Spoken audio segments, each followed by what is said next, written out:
Le 15 mars 2016, sur une propriété rurale privée du comté de Jasper, dans l'est du Texas, une famille entière allait être confrontée au moment précis où le tigre qu'elle gardait depuis des années cesserait d'être maîtrisable. La propriété se trouvait à environ 6 km de la route goudronnée la plus proche. Garrett Holloway, 45 ans, y exerçait depuis plus de 10 ans une activité informelle de commerce d'animaux exotiques, sans détenir de licence.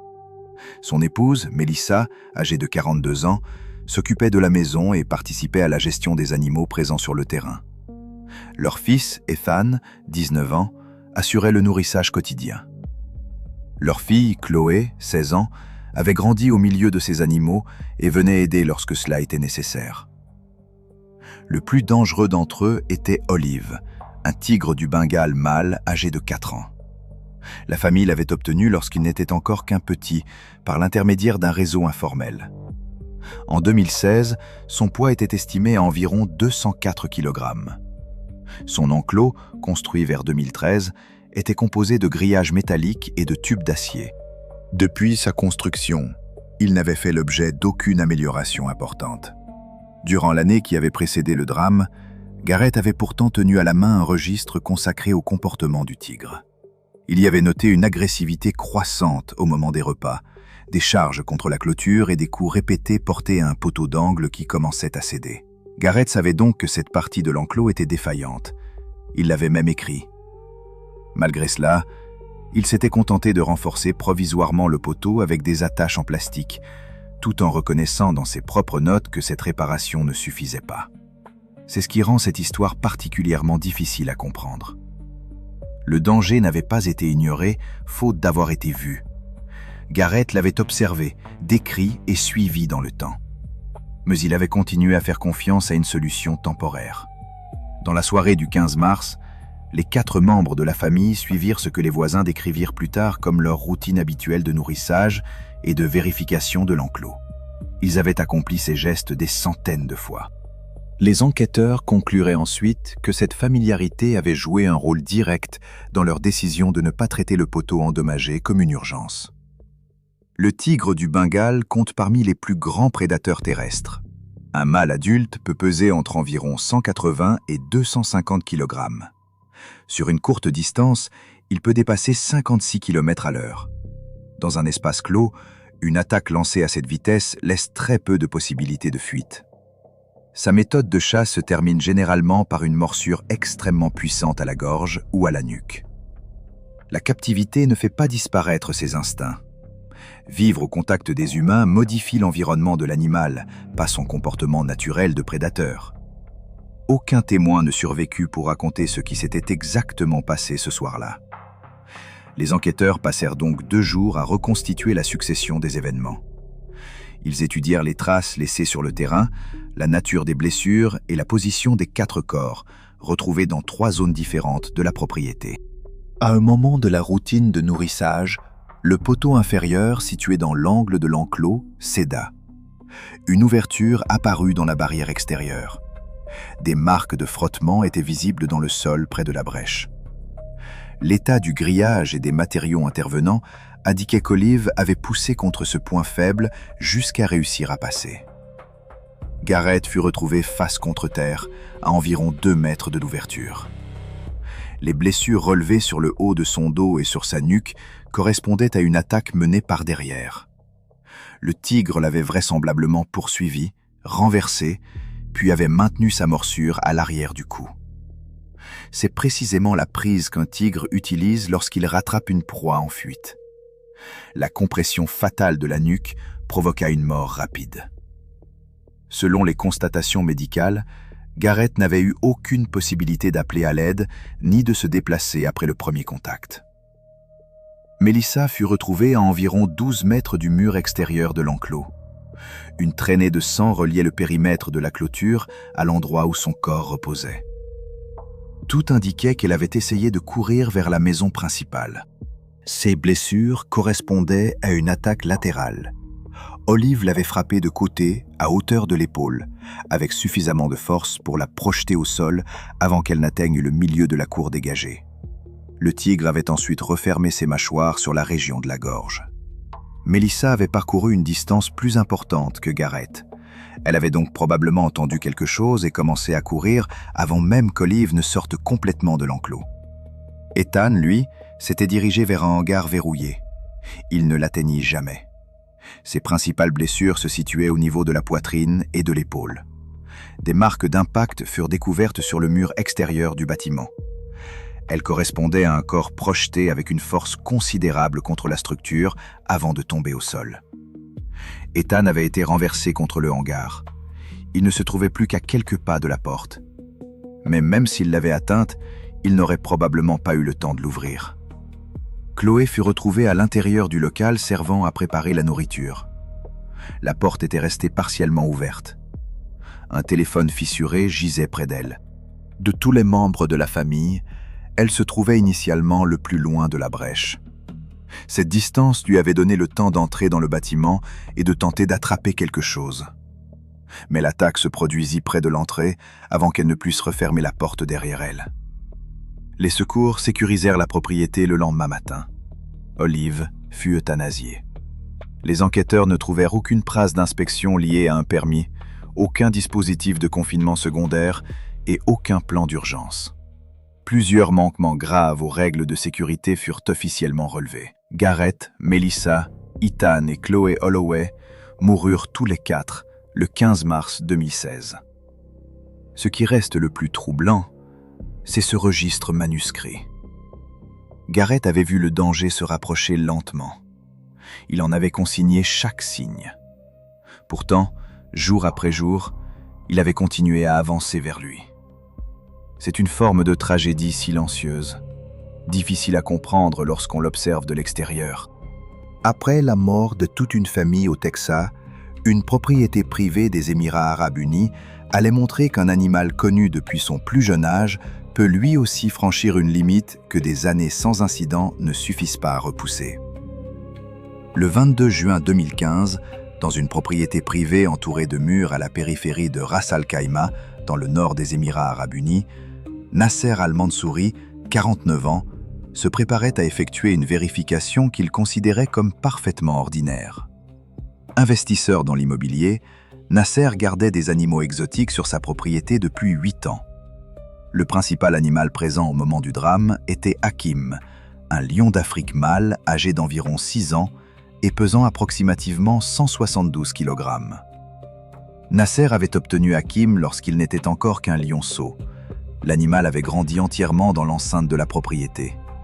Omar, le gardien employé à temps partiel, avait 28 ans. Il travaillait sur place depuis environ 2 ans.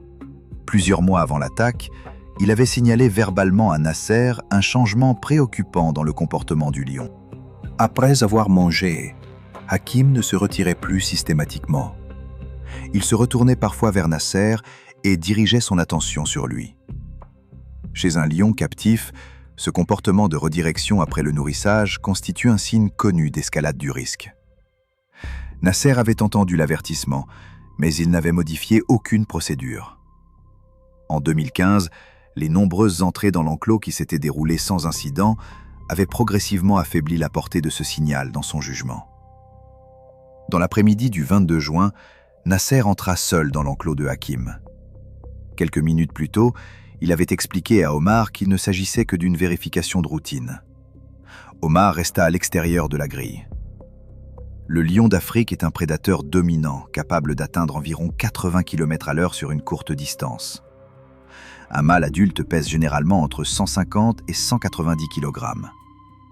Lorsqu'il attaque, il projette sa proie au sol, puis maintient une morsure écrasante au niveau de la tête ou du cou jusqu'à ce que toute résistance cesse. En captivité, ces mécanismes de chasse restent intacts. Une attention redirigée vers un soigneur après un repas est un avertissement reconnu. Le fait qu'un lion n'ait jamais attaqué auparavant ne rend plus ce comportement moins inquiétant. D'après le témoignage d'Omar, Nasser se trouvait dans l'enclos depuis environ 2 minutes lorsque Hakim passa à l'attaque. Aucun rugissement ne précéda son mouvement. Omar n'entendit ni grognement ni avertissement depuis sa position. La charge fut directe. Le lion franchit la distance qui les séparait en moins de 2 secondes. Le premier choc atteignit Nasser à la poitrine et au haut de l'épaule. Toute la masse d'un animal de 172 kg le percuta à pleine vitesse. Nasser fut renversé avant même d'avoir pu se stabiliser. Il retomba lourdement sur le sol de l'enclos. Avant que son corps n'ait fini d'encaisser la chute, Hakim était déjà sur lui. Le lion dirigea ses mâchoires vers l'arrière de la nuque et la partie supérieure de la colonne vertébrale. Cette prise est celle qu'un lion privilégie sur une grande proie déjà renversée. Elle lui permet de comprimer la région cervicale sans devoir modifier constamment sa position. Pendant les premières secondes, les jambes de Nasser bougeaient encore. Ses deux mains poussaient contre les épaules et la tête du lion pour tenter de créer une séparation. Mais sous le poids d'un animal de 172 kg appuyant de tout son corps, cet effort ne produisit aucun déplacement. Hakim resserra sa prise. Puis il repositionna une fois ses mâchoires, légèrement plus haut, vers la base du crâne, avant de les maintenir à cet endroit. Omar se mit immédiatement à frapper la structure extérieure de la clôture avec ses mains. Il saisit ensuite un seau d'eau posé près de la grille et continua à faire du bruit tout en criant le nom de Nasser. Il lança du gravier vers le flanc et la tête du lion. Puis il se déplaça latéralement le long de la clôture, essayant d'attirer sur lui l'attention de l'animal. Hakim ne lâcha pas sa victime. Les jambes de Nasser avaient cessé de bouger. Omar l'appela encore 2 fois. Il n'obtint aucune réponse. Il quitta alors la grille et courut vers le bâtiment principal de la propriété pour trouver un second employé. Le plus dur est peut-être qu'Omar avait déjà signalé le danger. Pourtant, rien n'avait changé avant que l'attaque ne se produise. Lorsque les 2 hommes revinrent près de l'enclos, Nasser ne réagissait plus. Hakim s'était éloigné jusqu'à l'extrémité opposée de l'espace. Les secours arrivèrent environ 25 minutes plus tard. Ils constatèrent la mort de Nasser. Les blessures étaient principalement concentrées sur le haut du corps et sur le cou. Les autorités constatèrent l'absence de documents de sécurité.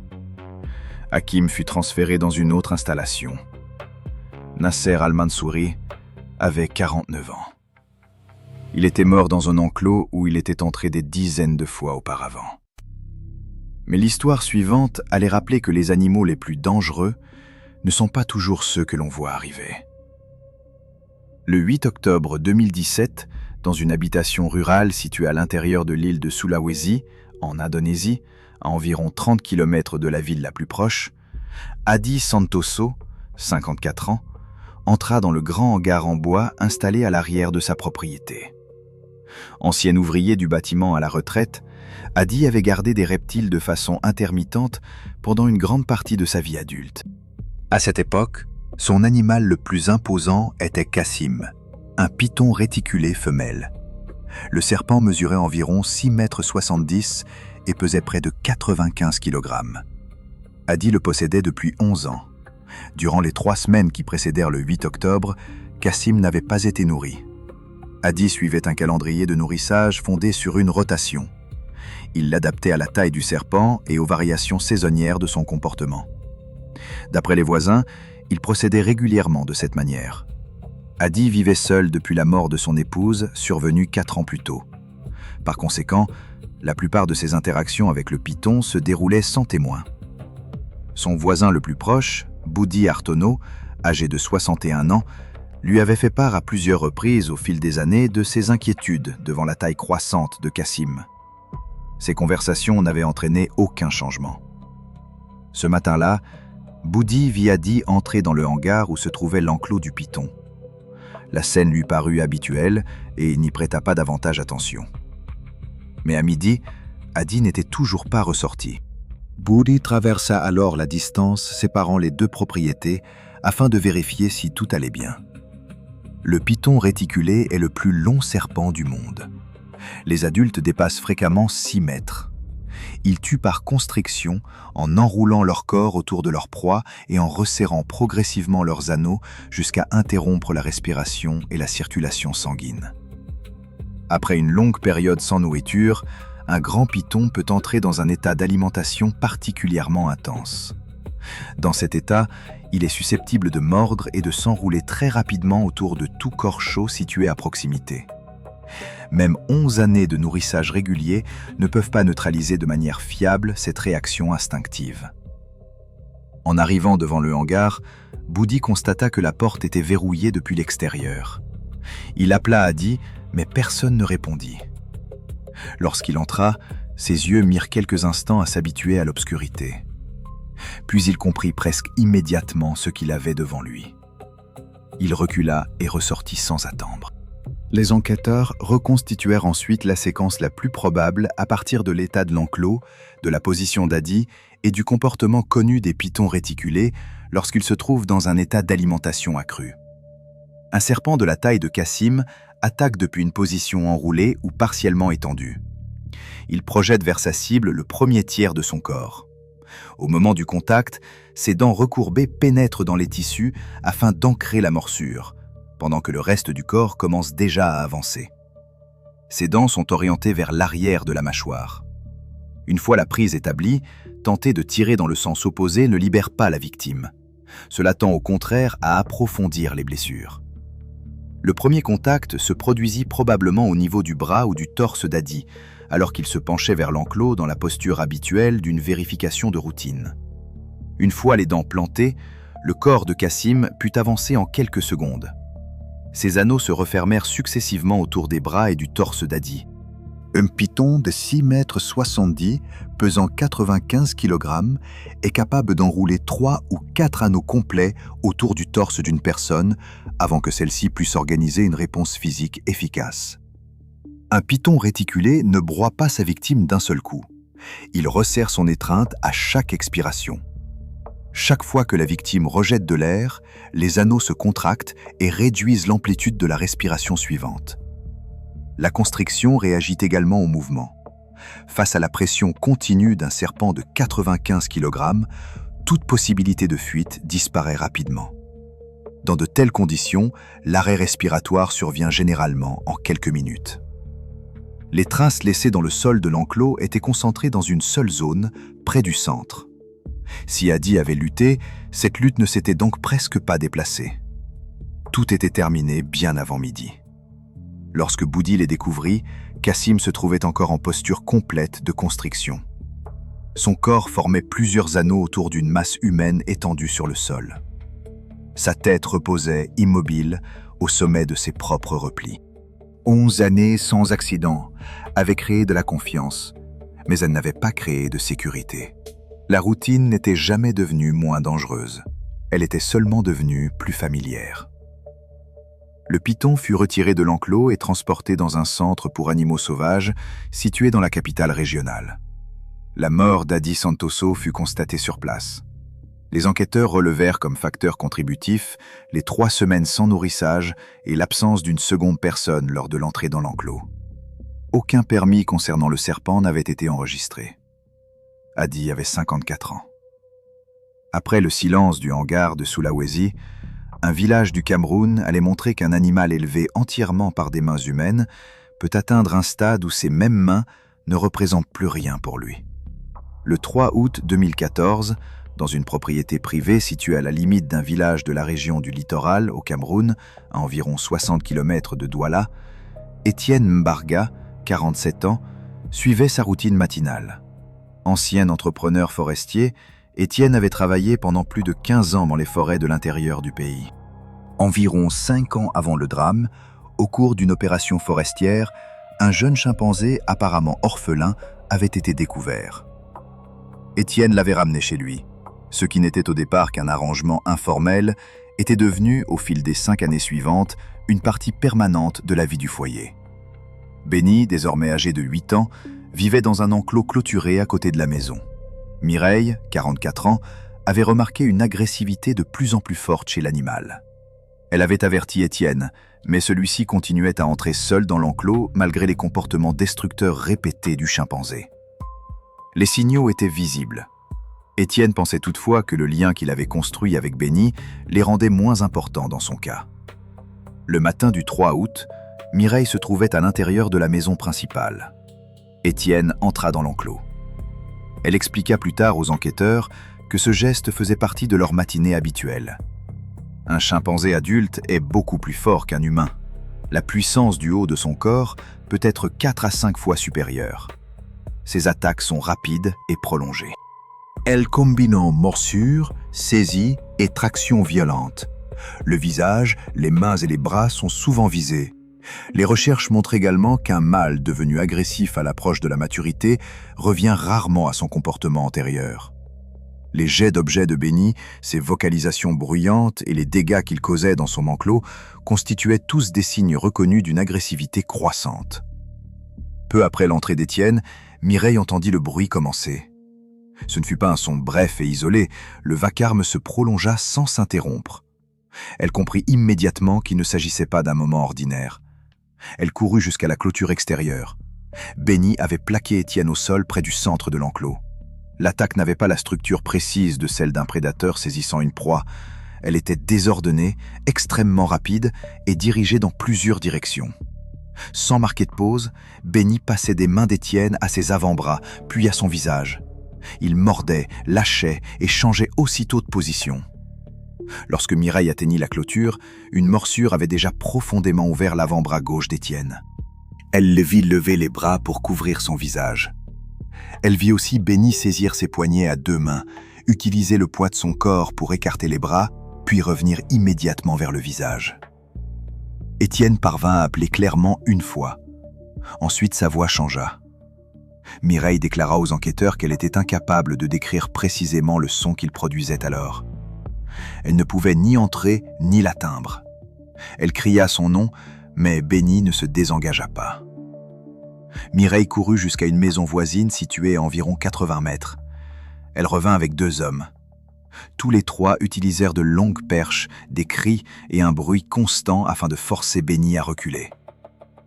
Ce n'est qu'après avoir réussi à l'éloigner qu'ils entrèrent dans l'enclos et rejoignirent Étienne. Les blessures étaient nombreuses et extrêmement graves. Une morsure au bras gauche avait déchiré les muscles jusqu'à l'os. Le visage présentait de profondes lacérations au niveau de la pommette et du front. Les 2 mains portaient plusieurs morsures correspondant à des gestes défensifs répétés. Pendant toute l'attaque, Étienne avait tenté de protéger son visage. Il était encore suffisamment conscient pour être déplacé, mais il ne parvenait plus à parler clairement. Pendant le trajet en voiture vers la clinique, située à environ 40 km, son état de conscience se dégrada. Étienne Barga mourut avant d'arriver à destination, des suites de blessures correspondant à une attaque de chimpanzé. Les services chargés de la faune sauvage furent alertés. Benny fut retiré de la propriété et transféré dans un sanctuaire. Les enquêteurs constatèrent qu'il n'existait aucun permis, aucun dispositif de confinement adapté et aucune procédure d'urgence conforme. Mireille avait vu les signes. Mais la confiance avait convaincu la seule personne qui prenait les décisions de ne pas leur accorder le poids nécessaire. Après l'attaque mortelle survenue dans une cour clôturée au Cameroun, une propriété isolée de Colombie-Britannique allait démontrer que même un animal recueilli avec une réelle volonté de le protéger peut franchir une limite que les bonnes intentions ne pourront jamais contenir. Le 19 mai 2013, Rebecca Whitmore, 37 ans, vivait sur une propriété reculée de la région de Thompson-Okanagan, en Colombie-Britannique, à environ 29 km de la ville la plus proche. Passionnée par les animaux sauvages, elle gérait depuis plusieurs années sur son terrain une installation informelle de réhabilitation animale. Elle ne possédait toutefois aucune licence provinciale. Son époux, Daniel, 41 ans, travaillait comme conducteur d'engins lourds. Il était absent de la propriété pendant la semaine et revenait généralement le week-end. Environ 2 ans avant l'incident, au début d'un dégel printanier, un ourson noir était apparu à la limite du terrain. Il semblait avoir été séparé de sa mère. Rebecca l'avait recueilli et lui avait donné le nom de Cadeau. En 2013, Cadeau pesait environ 122 kg. C'était désormais un jeune mâle presque adulte, en plein développement, qui approchait de la limite supérieure d'une transition comportementale critique. La réglementation de Colombie-Britannique imposait que tout ours placé sous la responsabilité d'un humain soit transféré dans un centre de réhabilitation agréé. Rebecca n'avait jamais effectué ce transfert. Elle n'avait pas non plus signalé la présence de l'animal aux autorités provinciales chargées de la faune sauvage pendant les 2 années où elle l'avait gardé. Durant toute la croissance de Cadeau, elle avait entretenu avec lui un contact étroit. Elle le nourrissait à la main, entrait dans son enclos et organisait sa routine quotidienne autour de ses besoins. Mais ce contact ne l'avait pas domestiqué. Il avait créé chez l'ours une association de plus en plus forte entre la nourriture et la présence humaine. Cette association s'était renforcée à mesure que la puissance physique de Cadeau augmentait. Le matin du 19 mai, Daniel quitta la propriété à 6 heures pour rejoindre un chantier. Rebecca avait l'habitude de nourrir les animaux peu après son départ. Elle entra seule dans l'enclos extérieur de Cadeau. L'ours noir d'Amérique est l'espèce d'ours la plus répandue sur le continent nord-américain. Un mâle adulte peut peser entre environ 90 et 225 kg.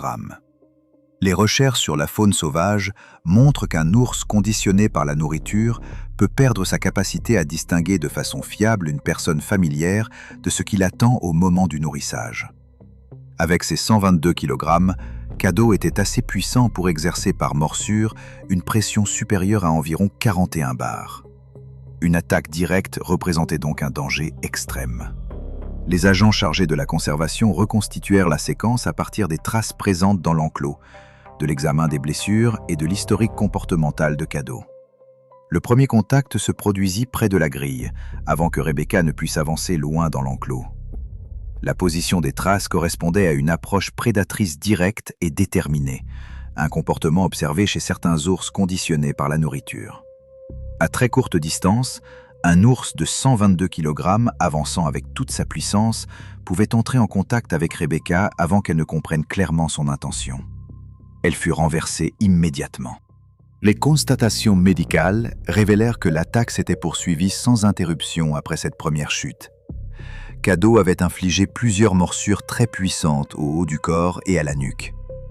Rien n'indiquait qu'il se soit arrêté ou qu'il se soit volontairement éloigné pendant l'agression. Lorsque Daniel revint, la grille extérieure était ouverte. Sa position laissait penser que Rebecca n'avait pas eu le temps de la refermer après être entrée. Cadeau se trouvait à l'extrémité opposée de l'enclos. L'animal paraissait calme.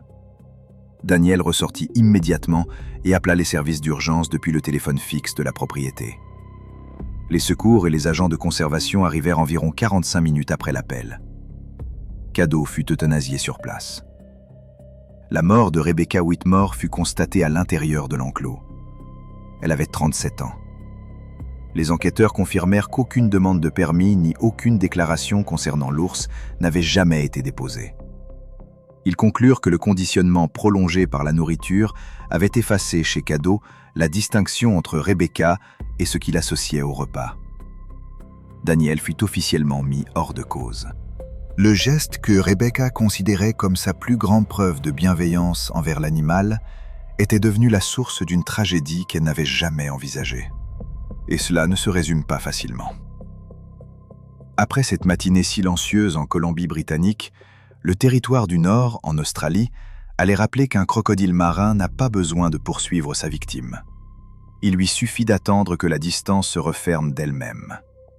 Le 7 février 2018, près de Catherine, dans le territoire du Nord, la température avait déjà dépassé 35 degrés Celsius avant 9 heures du matin. Malcolm Reeves avait 57 ans. Ancien entrepreneur spécialisé dans les travaux de terrassement, il s'était installé dans le territoire du Nord au début des années 90. Il détenait depuis plusieurs années une licence lui permettant de présenter des animaux sauvages. Sur sa propriété se trouvait un enclos en béton et en acier qu'il avait en grande partie construit lui-même. Cet enclos abritait Strop, un crocodile marin mâle mesurant environ 4,30 m et pesant un peu plus de 408 kg. À mesure que Strop grandissait, Malcolm avait agrandi et modifié la structure. L'installation comprenait une séparation intérieure équipée d'une lourde grille d'acier. Ce mécanisme permettait d'isoler Strop dans une petite section de maintien pendant les opérations de nourrissage et d'entretien. Cette séparation était le seul dispositif qui rendait envisageable un travail solitaire dans l'enclos lorsqu'aucun second soigneur qualifié n'était présent. 8 mois avant le drame, Une inspection de la propriété avait précisément signalé un problème sur le mécanisme de cette grille. L'inspecteur avait relevé une usure visible du dispositif de verrouillage et recommandé son remplacement dans son rapport officiel.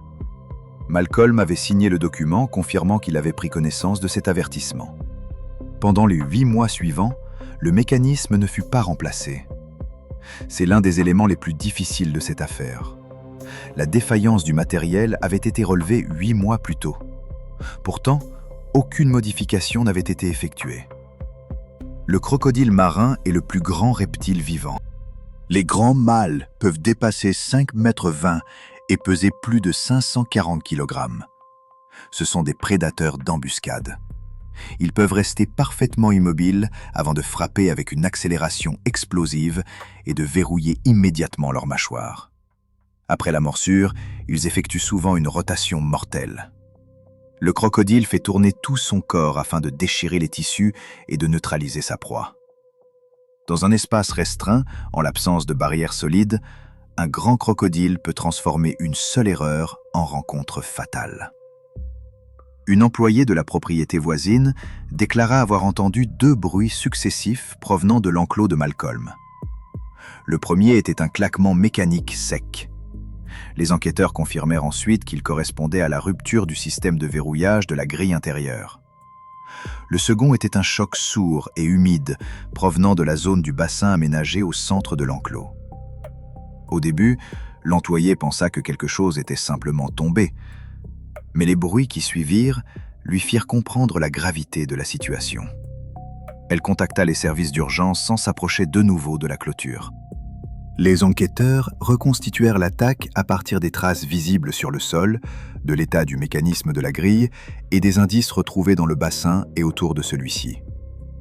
Le système de verrouillage avait cédé pendant le nourrissage. Strop avait ainsi pu accéder à la partie principale de l'enclos alors que Malcolm travaillait encore à l'intérieur. Un crocodile marin de cette taille ne se rapproche pas nécessairement de sa victime en avançant sur une longue distance. Il peut partir d'une immobilité totale. Son attaque consiste en une projection explosive de tout le corps depuis une position fixe. À courte portée, il couvre l'espace qui le sépare de sa cible en une fraction de seconde. Quelle qu'ait été la position exacte de Malcolm lorsque Strop franchit la grille, le délai entre le premier mouvement du crocodile et le contact était trop court pour permettre une réaction organisée. Les mâchoires se refermèrent avec une pression supérieure à environ 207 bars. Peu importait l'endroit précis de la première prise, qu'il se soit agi d'un membre ou du torse. Sur n'importe quelle partie du corps humain, les conséquences physiques étaient immédiates et irréversibles. Le crocodile enchaîna plusieurs rotations. Les marques de traînée indiquaient que l'attaque s'était déplacée depuis le bord de l'eau. À chaque tour, les blessures devenaient plus importantes. Aucune barrière fonctionnelle ne pouvait interrompre l'agression. Les secours arrivèrent environ 50 minutes plus tard. L'examen de l'installation confirma que la grille avait cédé exactement à l'endroit signalé 8 mois auparavant. Les autorités conclurent que l'incident aurait pu être évité. Malcolm Reeves avait 57 ans. Il était mort à cause d'une défaillance d'entretien qui avait été constatée, consignée, puis laissée sans suite.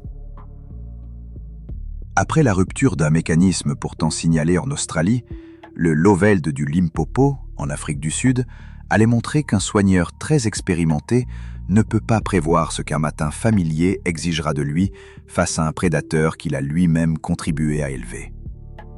Le 12 novembre 2015, dans un établissement privé d'élevage en captivité situé dans la province du Limpopo, à environ 30 km de la frontière avec le Botswana, Sifo Dlamini, 43 ans, entra seul dans l'enclos d'un léopard. Sifo était soigneur animalier et copropriétaire d'un petit établissement consacré à l'élevage de grands félins et à des activités éducatives. L'installation fonctionnait depuis 7 ans. Elle comprenait plusieurs enclos. L'un d'eux abritait Saba, un léopard d'Afrique femelle âgé de 3 ans. Saba était né au sein du groupe reproducteur de l'établissement. Sifo avait directement participé à son élevage dès ses premières semaines sur la propriété. Depuis son plus jeune âge, elle avait été habituée à des contacts humains réguliers et structurés. L'établissement l'utilisait parfois lors de séances éducatives privées. Dans ces occasions, elle était tenue en laisse dans un espace extérieur contrôlé. Sifo était son soigneur principal et la personne qui avait le plus de contact direct avec elle. Son assistant, Cabello, âgé de 29 ans, possédait une expérience beaucoup plus limitée avec ce félin. Durant les 3 semaines qui précédèrent le 12 novembre, Saba entra en période de chaleur. Elle devint plus territoriale, plus réactive et plus bruyante. Sifo consigna ces changements dans le registre de l'établissement. Il limita également la proximité de Cabello avec elle. Malgré cela, il continua à entrer seul dans son enclos. Des années de routine avaient rendu plus facile l'oubli d'un risque pourtant écrit noir sur blanc. Dans les décisions quotidiennes, les habitudes familières peuvent finir par peser davantage que les principes de sécurité. Le matin du 12 novembre, Cabello travaillait dans une autre partie de l'établissement, loin de l'enclos de Saba. Sifo entra sans second soigneur. Le léopard d'Afrique est un prédateur extrêmement adaptable. Une femelle adulte pèse généralement entre 27 et 59 kg. Malgré cette masse relativement modeste, elle peut transporter dans un arbre une proie plus lourde qu'elle. Ses attaques sont rapides et se produisent à courte distance. Une fois la morsure établie, le léopard cherche généralement à maintenir sa prise.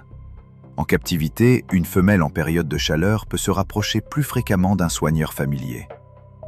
Mais les spécialistes préviennent que la reconnaissance d'une personne ne remplace jamais l'instinct. Les changements hormonaux peuvent réduire les comportements de retenue et exposer même un soigneur de confiance à une agression soudaine. Environ 10 minutes après l'entrée de Sifo, Cabello entendit un bruit provenant de l'enclos. Il perçut d'abord un son bref et sec, puis vint un bruit prolongé qu'il identifia immédiatement comme anormal. Il se précipita vers la clôture extérieure. Saba avait plaqué Sifo au sol près du centre de l'enclos. L'attaque d'un léopard ne ressemble pas à la charge ouverte d'un lion. Elle commence de très près, souvent depuis une position basse, et peut se déclencher avant qu'une personne ait le temps d'amorcer le moindre mouvement de défense. L'instinct de l'animal consiste ensuite à conserver sa prise plutôt qu'à la relâcher. Les mâchoires de Saba étaient fixées sur le haut du corps et sur la région du cou. Elle ne lâchait pas. Le bras droit de Sifo était appuyé contre la poitrine du félin. Son corps était partiellement tourné. Cette position correspondait à celle d'une personne qui, après avoir été renversée, essayait de créer une distance latérale. Une femelle léopard d'Afrique possède une force suffisante dans les mâchoires et dans les mouvements du corps pour maintenir au sol un homme adulte malgré ses efforts pour se dégager. Dans cette situation, l'instinct de Saba lui commandait de conserver sa morsure. Elle ne lâchait pas pour attaquer ailleurs. Elle maintenait la prise. Depuis l'extérieur de la grille, Cabello saisit une longue perche utilisée pour l'entretien. Il se mit à frapper rapidement et sans interruption contre la structure de la clôture. En même temps, il se déplaçait latéralement. Il cherchait à produire un bruit puissant dont la direction changeait constamment, plutôt qu'à rester immobile devant le même point. Saba releva une fois la tête vers le bruit, mais elle ne libéra pas Sifo. Cabello poursuivit ses efforts. Il frappa la clôture plus fort et augmenta le volume de ses cris sans laisser retomber la pression.